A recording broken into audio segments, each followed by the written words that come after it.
There's no doubt what the hot-button issue is these days in BC. It's all about pipelines. The #1 target is the proposed Enbridge pipeline in northern BC. And dozens of protests were held today outside MLA offices to voice opposition to its construction.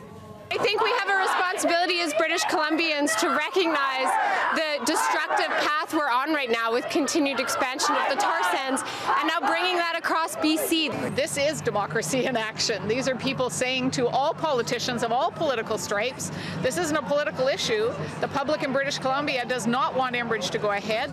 But as the Enbridge proposal looks increasingly to be dead in the water, another proposed pipeline is coming to the fore for protesters. That would be the Kinder Morgan pipeline, which drew a crowd to Abbotsford, which is along the proposed route. I think Enbridge is dead. I don't believe it's going to proceed. There's just too much opposition. My biggest concern here in the Fraser Valley and Abbotsford is that puts a significant amount of the pressure on the Kinder Morgan application. And the NDP opposition, which hasn't officially taken a stand on Kinder Morgan, appears to be leaning one way. Companies have a right to put their project forward.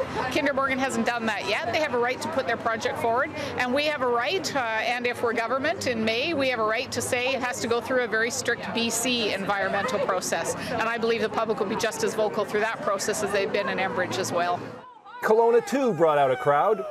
No tankers, no pipeline! Other MLA's offices were targeted around BC. Just say no! Now, don't expect these protests to end anytime soon. A regulatory decision isn't expected on Enbridge for months yet, and Kinder Morgan hasn't even entered the approval process.